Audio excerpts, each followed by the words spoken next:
Let's be careful out there.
Hello everyone, I'm Sergeant Message again, and today I'm here with Charlene Bohlman.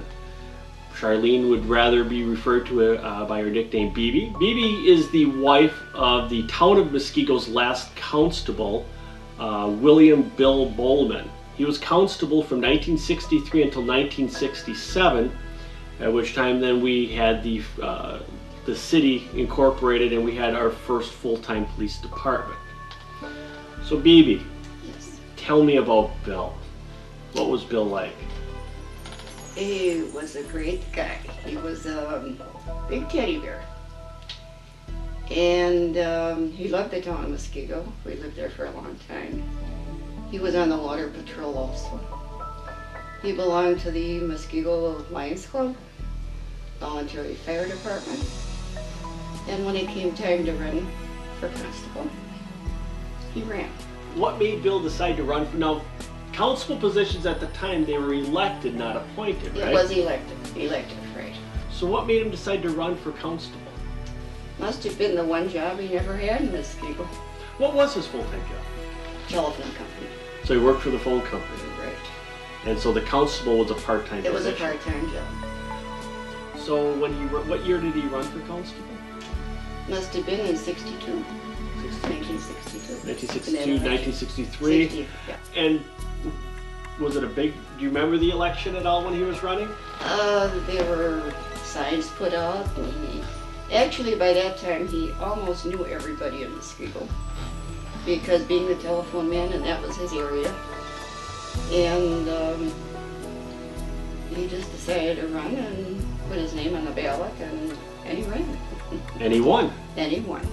Right. So when he won the constable position, when did they just all of a sudden give him just his box of goodies and he had his badge and his... He didn't get any schooling for it.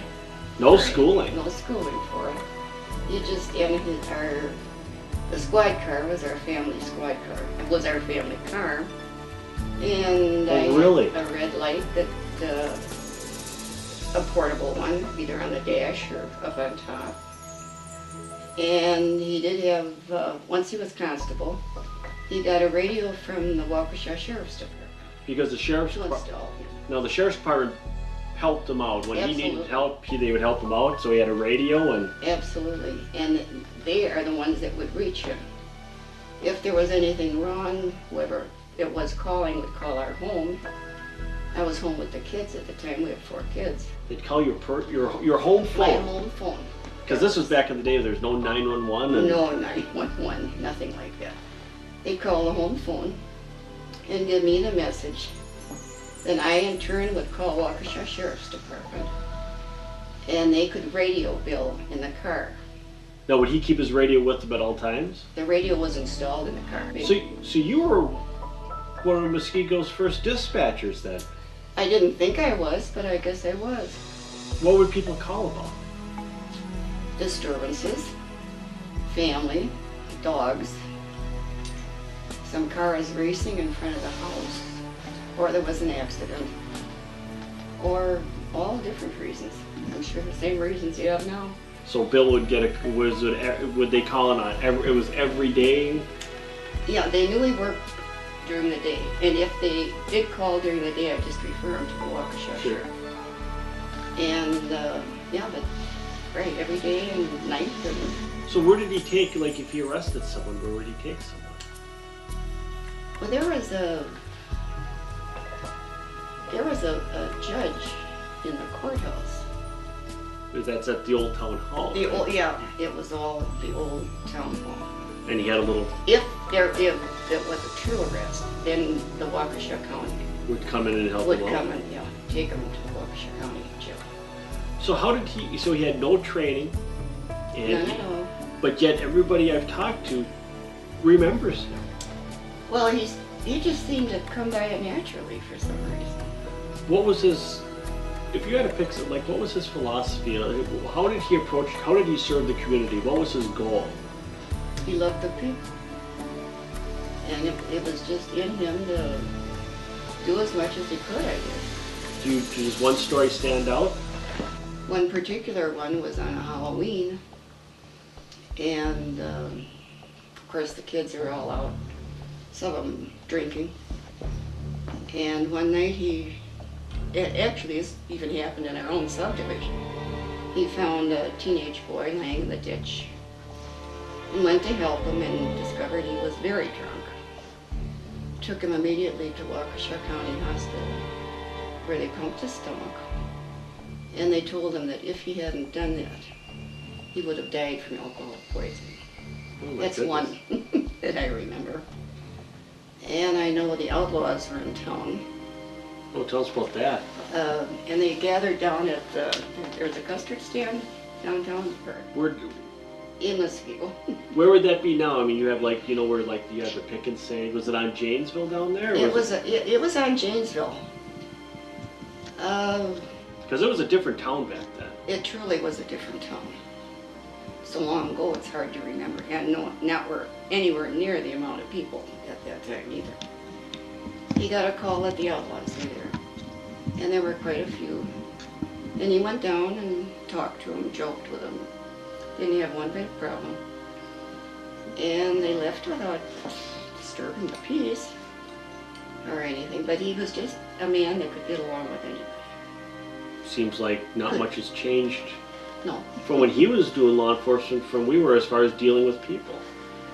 very likely. Right, very likely. Treated people with respect. Oh, absolutely. And he liked them from young to very old.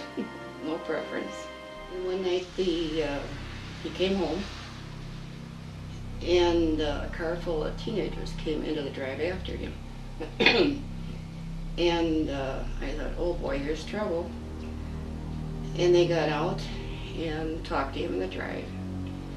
When he came upstairs, I asked what it was all about. He said that, now these are older teenagers. They thanked Bill Oh, really? for having been the man he was, because apparently they had done a few things along the way. And he dealt with it the way they should have been dealt with. And they just thanked him, which I thought was pretty neat. That is really neat. There was another instance on Highway 24, a plane came down. A single engine Oh, yeah. plane came down. And he was the first on the scene. And he got the man into the car and rushed him down to St. Mary's Burn Center. And, he went to several different accidents. He was in one shootout they had